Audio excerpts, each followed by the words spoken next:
Okay, you all, we are back with another episode of Wealthy Sisters All In. It's Gabrielle and Dominique, and today we are doing a movie review. One more time for the people in the back. We are doing a movie review on the movie Till. That's the name of the movie, but the story is Emmett Till. We are going to give you all of our opinions, our thoughts, and stuff regarding the movie. So you do not want to miss one moment of it. Stay tuned, okay? All right.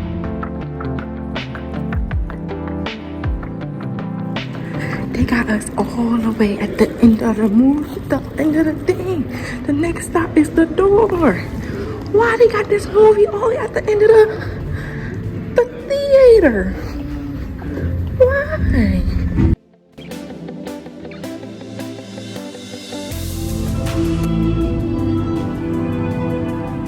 Look at the seats. Before Whoopi comes out, her latest project centers around one of the most infamous crimes in American history, the unimaginable murder of a 14-year-old boy accused of flirting with a white woman. Yes, we are talking about Emmett Till. The movie Till took Whoopi years to get made. And if you know anything about Whoopi Goldberg, she does not take no for an answer. I got a letter today from Auntie Lizzie. She said Bo's been working the fields. I can't imagine. Oh, he just doesn't understand how different things are in Mississippi.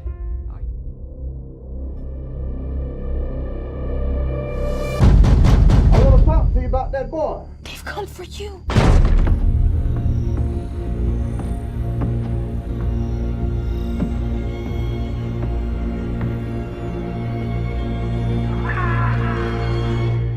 Emmett Till. The body of Emmett Lewis Till has been found dead. Can I at least just fix him up a bit? No, they have to see it for themselves. You tell me, Mamie, how is risking your life gonna help Bo? Those pictures of your son change people's lives. I can't look, Mamie. We have to. The lynching of my son has shown me that what happens to any of us, anywhere in the world, had better be the business of us all.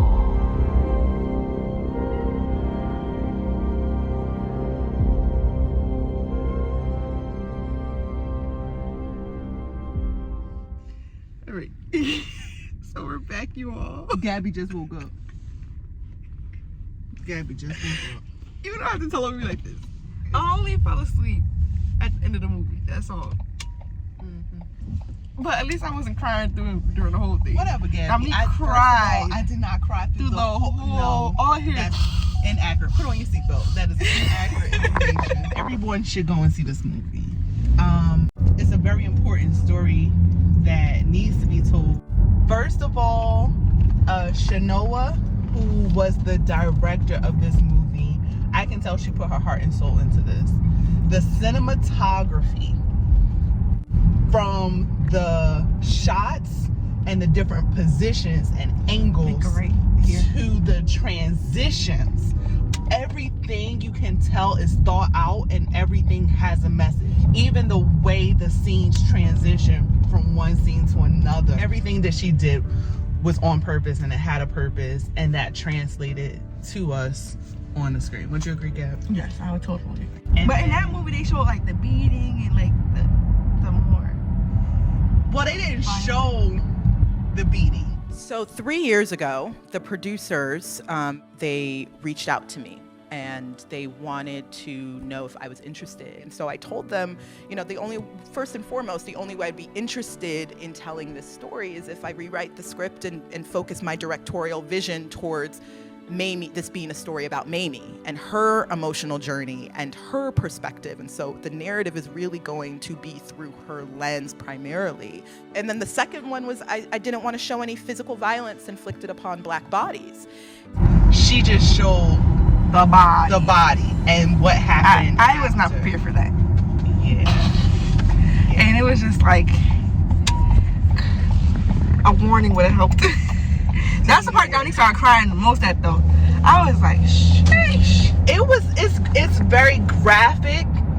I applaud her for taking a different direction. She took a very tragic and brutal, very violent story and managed to convey that without actually showing the violence and the brutality. However, you feel it and you see the effects of it without actually seeing the action of it. And I think that making that decision, of course, took more thought, took more effort, because you have to convey the message without actually showing it and still translate that so that the audience is able to receive that and go on that emotional journey with you. And so I applaud her for that. And she did. It came through. We felt it.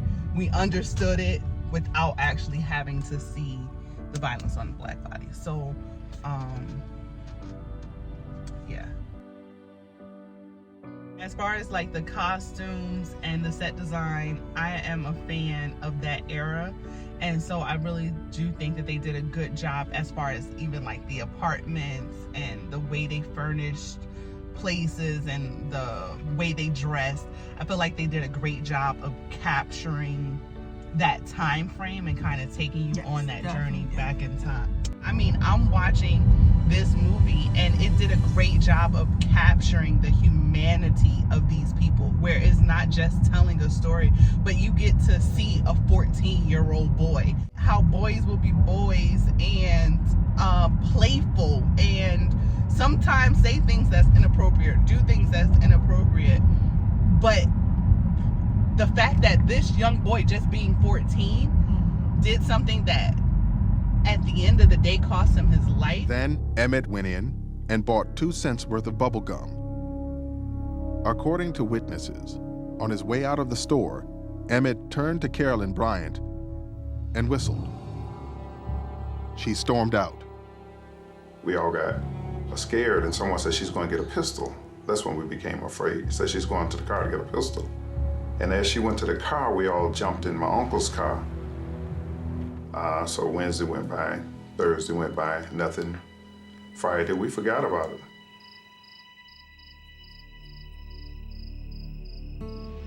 Sunday morning, about 2:30, I heard a voice at the door. And they said, this is Mr. Bryant, and said they wanted the boy that did the talk at money. And when I opened the door, there was a man standing with a pistol in one hand and flashlight in the other. It was like a nightmare. I mean, someone come and stand over you with a pistol in one hand, a flashlight, and you're 16 years old.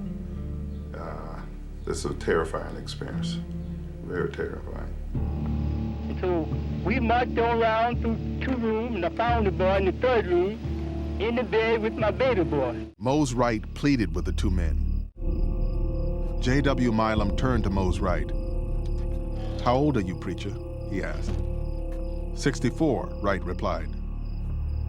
"You make any trouble, you'll never live to be 65. Near to the car, they asked the question, is this the right one? And I heard a boy say yes. And they drove off toward money with him.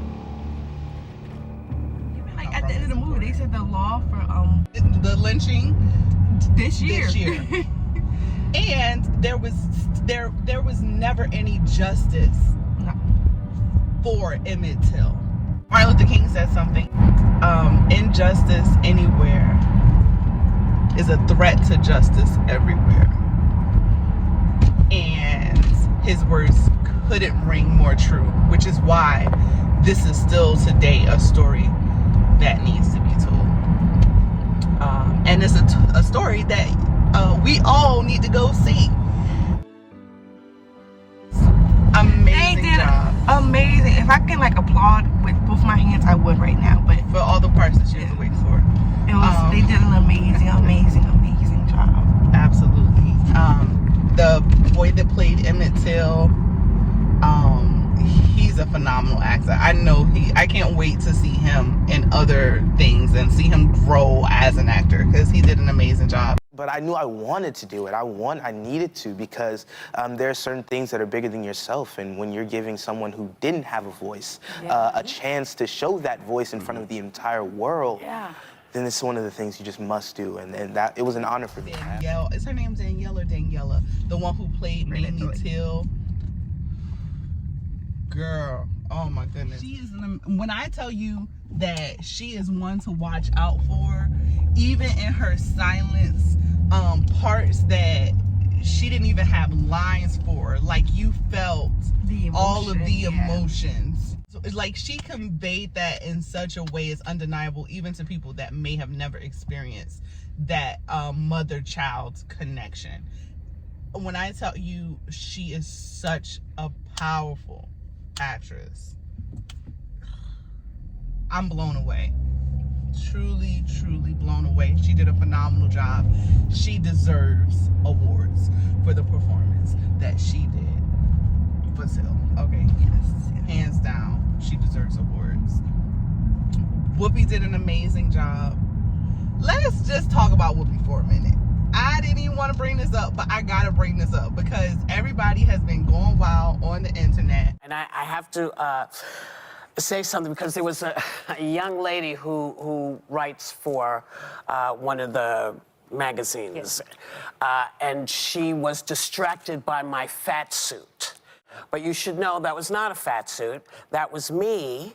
And that was steroids. Remember last year I had all, you weren't. okay, and I was very sick. And so, in the hospital. and I assume you don't watch the show, or you would have known that that was not a fat suit. But I just want to let you know that it's okay not to be a fan of a movie, but you want to leave people's looks out.